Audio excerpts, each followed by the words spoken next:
Hello, my name is John McTaggart from Talking Blues, and we're talking about the local in-force interview that you will now be about to undertake, either presumably before your assessment centre or in most cases actually after your assessment centre. And there are a number of key themes involved in those interviews. The first thing we're going to talk about is the questions about you, because this is the force's opportunity in this local in-force interview to discover what makes you tick. So, in terms of things for you to prepare yourself about, consider why you want to join the police service. It's a very common thing that people think, well, I really do want to become a police officer. And they have it in their head why they want to do it.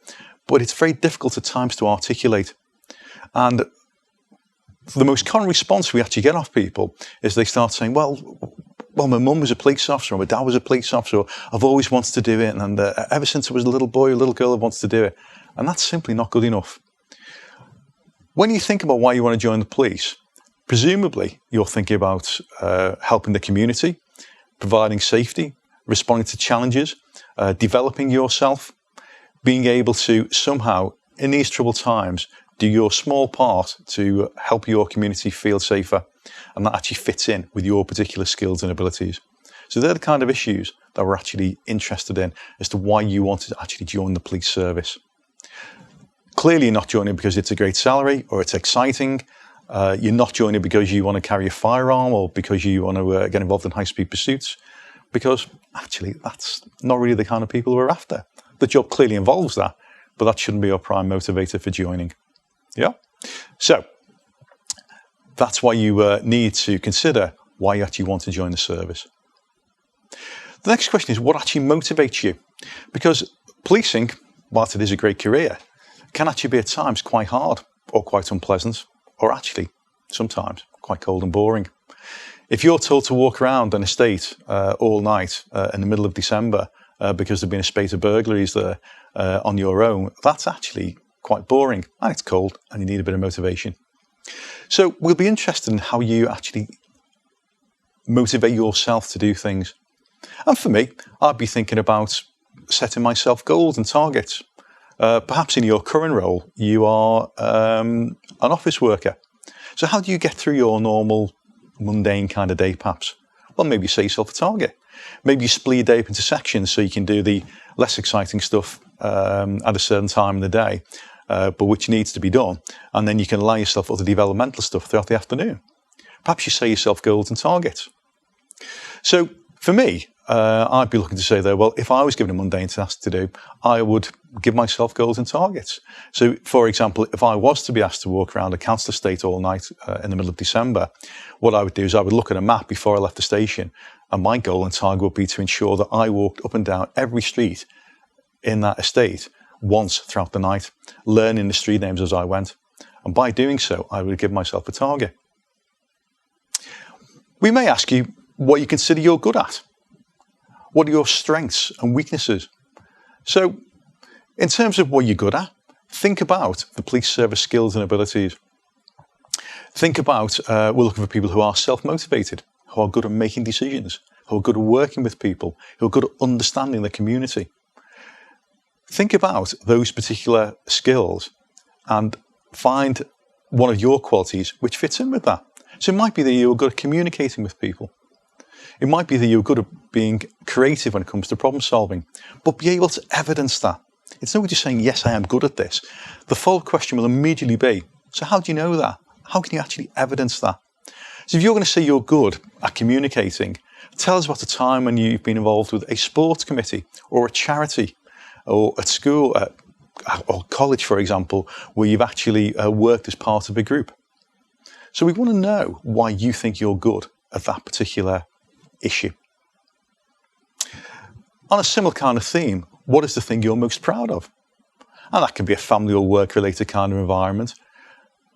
But in our lives, most of us should have done something that we are actually quite proud of. And again, link your answer back to the 6 skills. Go back to the panel and say, well, I am particularly proud of the fact that I wasn't very good when I left school at maths. So what I did was I recognised I needed to improve on that. And what I did was I went off and actually did a night school course. I've always wanted to learn to play the guitar. And what I did was I realised that there was a lot of hard work involved. So I went off and I did a number of lessons, and I've got to the stage now where I've achieved level 1 or level 2, whatever it is. So something that shows us you've recognised you had an area to develop in, and you've put a load of effort into achieving that, whatever it is, and that's the reason why you're proud of that. And that links back to policing in the terms of when you start off as a police officer, there will be a load of new stuff that you simply don't understand. There'll be a load of new skills you have to learn. And we want people who have the underlying skill to think, do you know what? I need to do some more work on that, and I'm going to put loads of effort in. I'm going to achieve and be successful at that, and I'm going to be proud of myself for doing it. Next question to be considered is in terms of giving a quality service.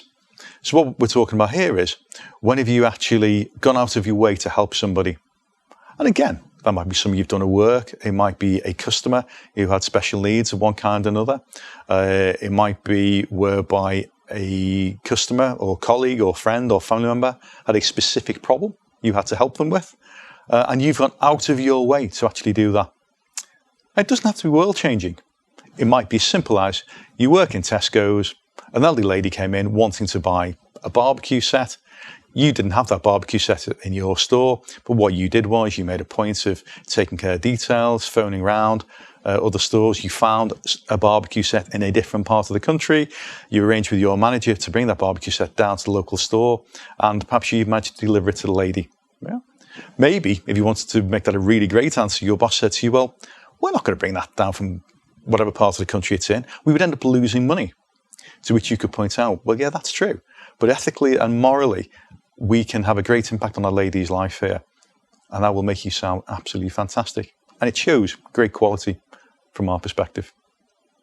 And then, the last kind of question about you is, when have you shown sensitivity?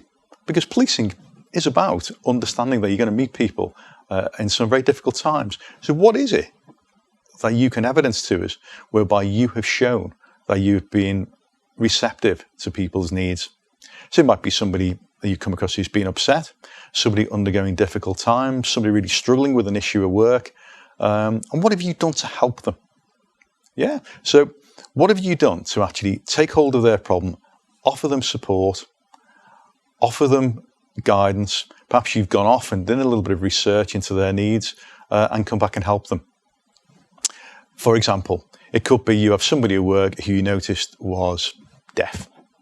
So what you did was you realised that they were a little bit withdrawn, they were having trouble communicating with colleagues, and what you did was you went off and actually learned the basics of sign language. And then that person was amazed when you turned up the following day and were able to sign. Right? Hello, good morning, whatever. Just a few basic phrases, and that'd be great. Just be conscious the panel might say to you that, oh, that's really interesting, I do sign as well. Can you show me what the sign is for hello? So be careful about exaggerating too much in that particular question. And they're the main kind of questions we'll be talking about with regards to yourself. So be prepared for us to look at your motivations and the aspects of your personality in terms of joining the police service.